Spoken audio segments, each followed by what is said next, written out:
Shalom untuk kita semua. Perkenalkan, nama saya Sehati Putri Girsang. NIM saya 1804117143. Saya adalah mahasiswa dari Institut Agama Kristen Negeri Tarutung atau IAKN Tarutung. Nah, tujuan saya untuk membuat video ini adalah untuk memenuhi tugas mata kuliah metode PA, yang dimana dosen pengampunya adalah Ibu Roni Simatupang, STH MPDK. Shalom buat kita semua. Shalom. Sebelum kita memulai PA kita, terlebih dahulu kita ibadah singkat, di mana kita bernyanyi Jangan Pernah Menyerah, dan doa kita dibawakan oleh Herlin Silulahi. Kita bernyanyi Jangan Pernah Menyerah.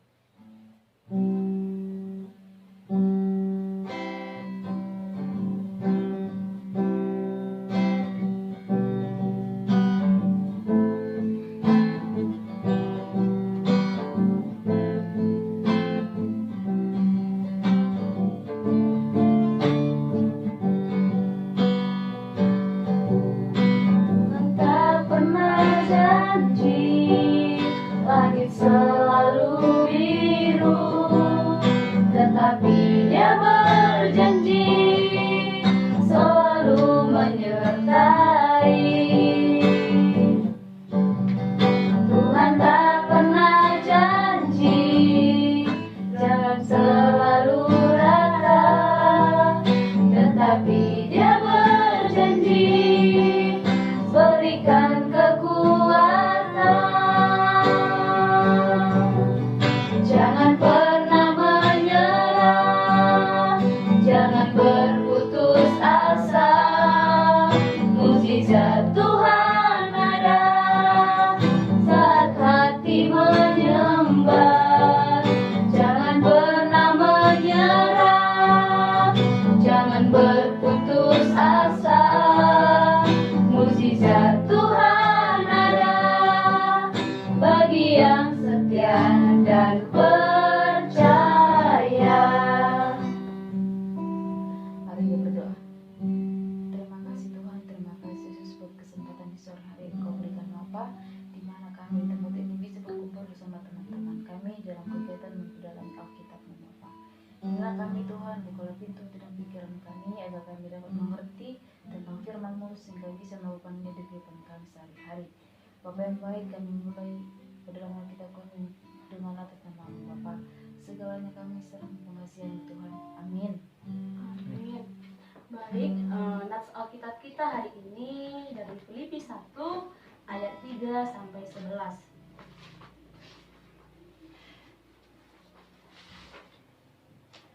Kita bacakan secara responsoria. Kami di sini ayat ganjil, teman-teman semua ayat genapnya. Kita mulai ucapan syukur dan doa. Aku mengucap syukur kepada Allahku setiap kali aku mengingat kamu.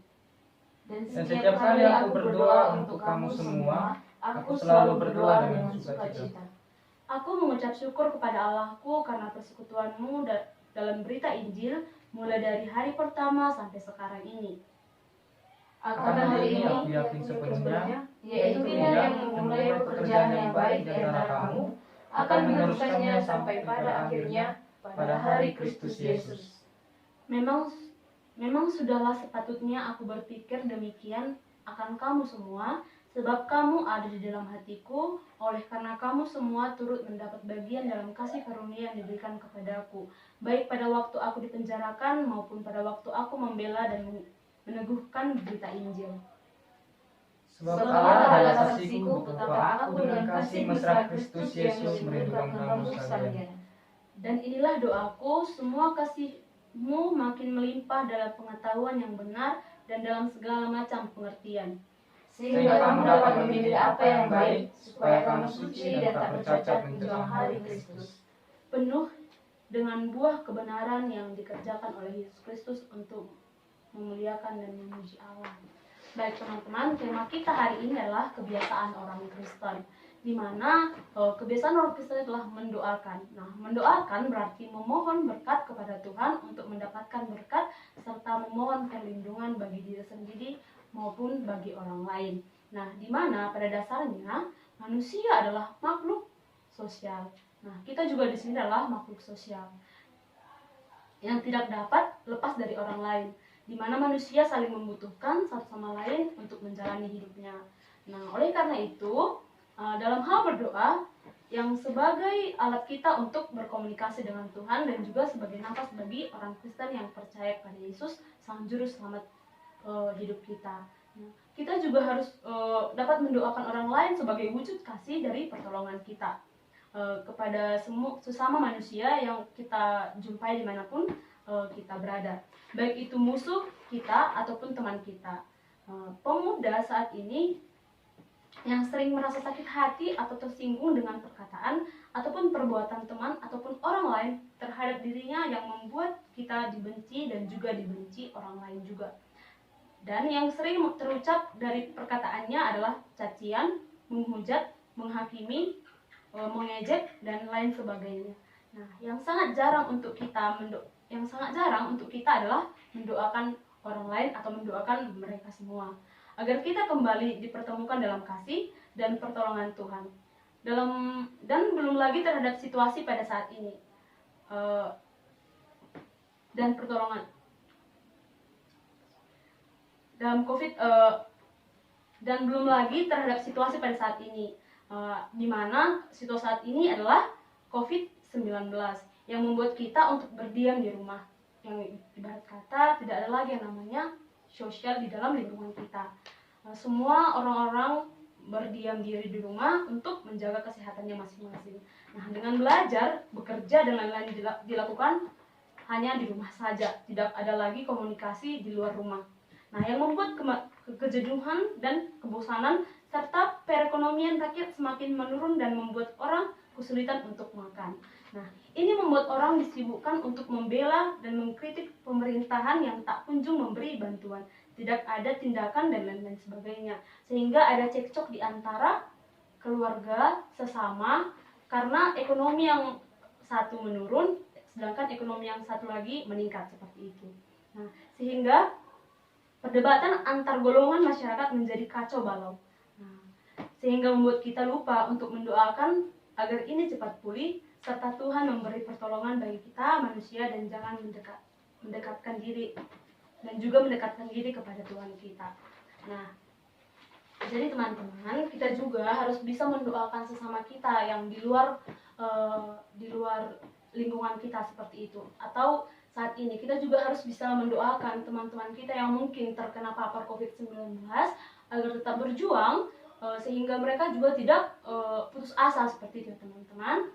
Nah, sekarang kita masuk diskusi. Nah, di dalam diskusi kita ini ada 4 pertanyaan seperti itu. Nah, yang pertama ini, dalam ayat 3 dan 4, Paulus menekankan bersyukur dan berdoa terhadap orang lain. Nah, mengapa Paulus harus bersyukur dan berdoa untuk semua orang seperti itu? Siapa di sini teman-teman yang ingin memberi tanggapan di pertanyaan nomor 1? Coba kita baca di ayat 3 dan di ayat 4 dan dibandingkan dari Efesus 3 ayat 18 sampai 19, Matius 7 ayat 7 sampai 8 dan Matius 5 ayat 44.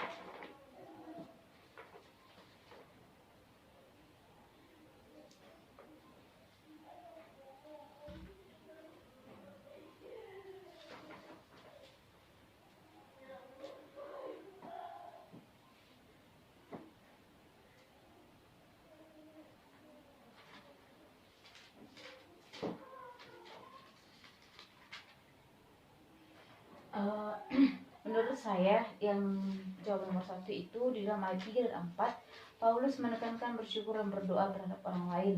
Mengapa Paulus harus bersyukur dan berdoa untuk semua?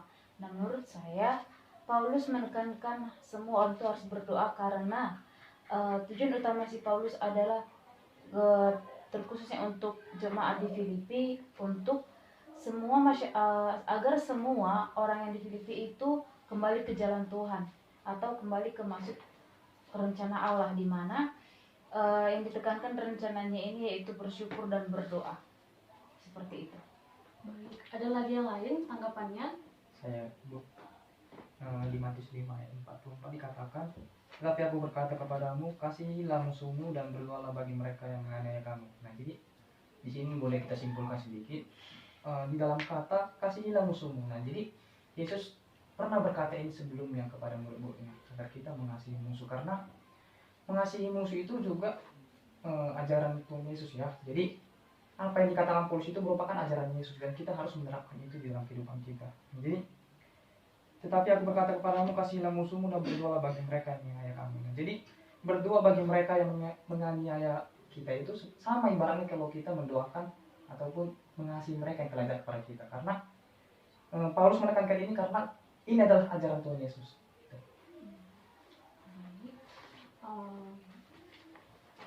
Berarti dapat kita simpulkan kita harus dapat bersyukur dan berdoa itu terhadap orang lain. Berarti kita juga harus dapat bersyukur dengan keadaan kita sekarang, seperti itu. Seperti juga di dalam Matius 6 juga yang dari teman kita Given yang dikatakan ya, Matius 5 ayat 44, tetapi aku berkata kepadamu, kasihilah musuhmu dan berdoalah bagi mereka yang menganiaya kamu. Buat teman-teman di sini ya, mengasihilah sesama teman-teman kita. Jika ada teman-teman kita yang menyakiti kita atau membuat perkataan-perkataan yang tidak mengenakan kepada kita, kita juga harus memberi mereka kasih, dan kita juga harus berdoa kepada teman-teman kita yang membuat mungkin terkadang menjengkelkan karena tingkah laku teman kita, seperti itu ya. Kita lanjut ke nomor 2. Nah, di sini bagaimana pendapat saudara atau teman-teman semua jika ada orang yang mengaku Kristen tetapi tidak mau mendoakan orang lain yang membenci dirinya sendiri, seperti itu? Apakah ada teman-teman yang ingin memberi tanggapan? Ya. Menurut saya, bagaimana pendapat saudara jika ada orang yang mengaku Kristen tetapi tidak mau mendoakan orang lain yang membenci dirinya? Nah, pendapat saya, kekristenan tersebut itu diragukan. Alasannya kenapa? Karena lambang Kristen itu kasih. Jadi kalau dia nggak mampu mengasihi sesamanya itu, maka kekristenan itu diragukan, seperti itu. Ada yang lain?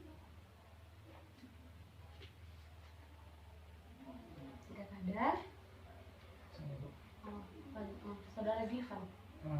Pertanyaannya, bagaimana pendapat saudara jika ada orang yang mengaku Kristen tetapi tidak mau mendoakan orang lain yang membenci dirinya?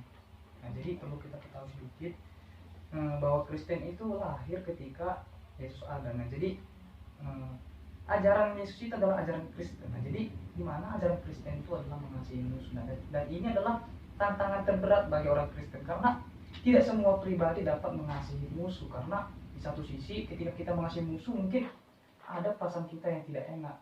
Contoh, dia telah jahat sama kita, nggak mungkin kita terus terang ataupun menjadi orang yang betul-betul baik dan betul-betul sempurna untuk mengasihi dia, jarang. Nah, jadi inilah tantangan orang Kristen. Jadi tidak semua insan ataupun tidak semua orang ataupun tidak semua pribadi dapat melakukannya. Jadi seperti yang dikatakan saudara Herli, itu dipertanyakan Kristennya, karena inilah identitas Kristen yang sebenarnya, mengasihi musuh. Mengasihi musuh ya. Yang kita lanjut ke nomor 3. Bagaimana denganmu? Bagaimana dengan teman-teman yang ada di sini? Apakah kita mau untuk mendoakan orang yang membenci diri kita? Coba. Siapa yang bisa memberi alasan? Ketika ada orang yang membenci kita, ketika ada orang yang membenci kita, tapi kita ingin mendoakannya, seperti itu.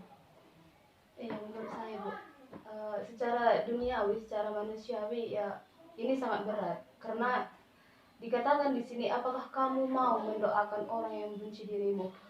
Secara manusiawi sebenarnya tidak mungkin, tetapi dengan kasih Yesus seperti itu, kita harus mengikuti apa yang menjadi sifat dari Yesus, yaitu mengasihi musuh.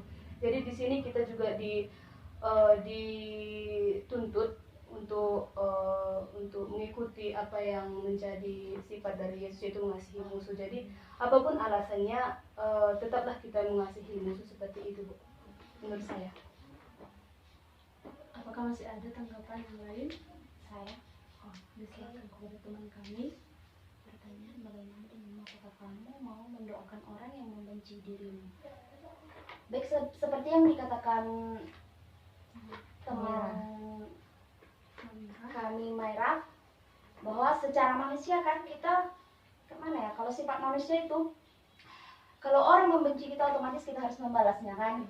Tapi kita kembali lagi kepada konteks kita sebagai orang Kristen, yang dimana tugas kita sebagai anak Tuhan Yesus, anak Kristus, yaitu harus saling mengasihi dan mengampuni orang yang melakukan kejahatan kepada kita. Karena kan ketika kita mengampuni atau mendoakan orang yang membenci kita, rasanya itu kayak mana ya, ada berkat gitu.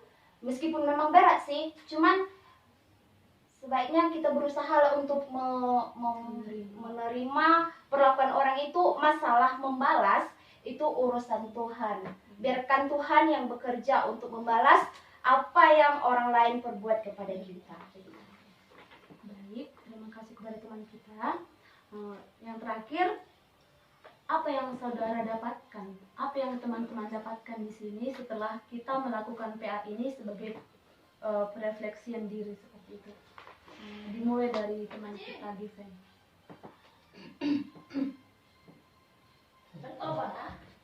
Jadi yang bisa saya dapatkan ketika kita melakukan PA ini adalah, nah ini kan kita mengenai kebiasaan-kebiasaan orang Kristen. Jadi inilah hal yang unik untuk kita lakukan, ataupun sangat bagi sebagian orang mungkin ini masih baru-baru ya. Jadi kebiasaan mendoakan itu tidak semua orang bisa dilakukan ya, ataupun kebiasaan kita mengasihi musuh itu tidak semua orang bisa melakukan. Jadi yang saya dapatkan inilah, menurut saya ini adalah tantangan bagi orang Kristen, karena bagaimana cara kita supaya dapat menerapkan, mendoakan dan mengasihi orang lain ataupun mengasihi musuh. Nah, jadi ketika kita tidak mau mengasihi musuh, berarti sama saja kita menjadi dia. Nah, apa bedanya kita sama dia? Ibarat kita dilempar batu, kita harus melempar batu, tidak mungkin. Jadi ketika kita dilempar batu, kita harus bisa melempar pisang ataupun melempar yang guna kepada dia. Jadi supaya tidak ada kesamaan kita dengan dia, dan itulah identitas kita sebagai Kristen. Itu menurut saya. Menurut saudari teman kita Herlin? Ya, menurut saya apa yang saudara dapatkan setelah melakukan PA ini sebagai merefleksikan diri. Ayat ini merupakan suatu teguran yang memang benar-benar wajib dilakukan. Di mana teguran ini bukan teguran yang gampang atau bukan teguran yang mudah untuk dilakukan. Tapi karena ini udah ketentuan dari sananya, memang teguran yang wajib kita lakukan. Itulah tegurannya, itu kita harus mengasihi sesama kita tanpa memandang bulu. Seperti itu. Raja? Ya. Kalau teman kami Raja? Iya, sebenarnya jawaban saya seperti yang dikatakan saudari Herlin, yang dikatakan itu sebagai teguran.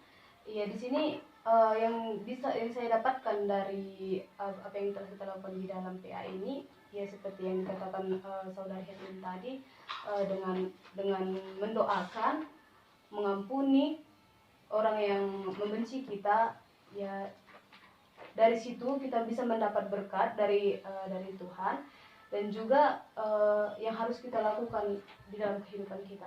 Seperti itu Ya. Kalau dari teman kami Kak Cici? Oke. Apa yang saudara dapatkan setelah melakukan PA ini sebagai merefleksikan diri? Dari ayat yang kita baca tadi, dari Filipi 1 ayat 3 sampai 11 dengan tema kebiasaan orang Kristen itu, yang saya dapatkan yang dimana kita sebagai orang Kristen harus mampu, harus wajib mendoakan orang yang membenci kita. Meskipun perbuatan mereka itu sudah di luar keterbatasan, udah wow lah gitu kan, tapi kita tidak boleh membalas gitu kan. Intinya kita, apapun yang dilakukan orang terhadap kita, kita tidak boleh membalas, tetapi kita mendoakan mereka supaya mereka mendapat Roh Kudus, supaya mereka berubah, dan supaya mereka berjalan sesuai dengan kehendak Tuhan dan sesuai dengan kebiasaan orang Kristen pada umumnya. Begitu. Baik, maka dapat kita simpulkan bahwasanya mendoakan berarti bukan hanya mendoakan diri sendiri saja, tetapi kita juga harus juga mendoakan orang lain sebagai bentuk kasih terhadap sesama kita manusia. Nah, seperti halnya juga Paulus yang mampu mendoakan orang-orang lain yang mencaci maki dirinya, yang menghinanya, yang menjelekkan dirinya, dan tidak mengutuk mereka yang membenci dia. Nah, kita juga diharapkan di sini ketika ada orang-orang lain yang menghina kita, memaki kita, atau menjelekkan kita, kita harus mengasihi dia seperti itu. Kita juga harus bisa seperti Paulus yang tetap mendoakan orang-orang yang membenci kita ya. Nah, baiklah, kita juga kita hidup menurut pimpinan roh yang hidup dengan kasih dan damai sejahtera dan kebahagiaan daripada Tuhan. Bukan menurut keinginan daging yang membuat kita diliputi oleh rasa keamarahan, keegoisan, dan percabulan. Orang Kristen yang sejati berarti kita mau meladeni Kristus dalam hidupnya, yang penuh kasih dan pastinya mau mendoakan orang lain, baik itu teman kita ataupun musuh kita. Nah, karena kebencian tidak harus dibalas dengan kebencian. Kemarahan tidak harus dibalas dengan kemarahan juga, tetapi membalasnya dalam bentuk kasih, yaitu mendoakan agar kita dapat hidup berdamai serta lebih mengenal kasih Kristus yang sungguh luar biasa kepada semua orang. Oke, sampai di sini PA kita satukan hati kita bersatu di dalam doa. Terima kasih Bapa, terima kasih Yesus karena Engkau sudah melancarkan kegiatan PA kami hari ini Bapa. Betul Bapa, kami harus saling mendoakan, harus saling mengasihi satu sama lain Bapa. Walaupun itu teman kami kadang menjelekkan kami dan menjatuhkan kami Bapa, tapi kami harus mampu menjadi Paulus Bapa, di mana Paulus dapat mendoakan orang-orang yang mencaci maki dirinya Tuhan. Tuhan, hari ini juga kami ingin pulang ke rumah kami masing-masing Bapa.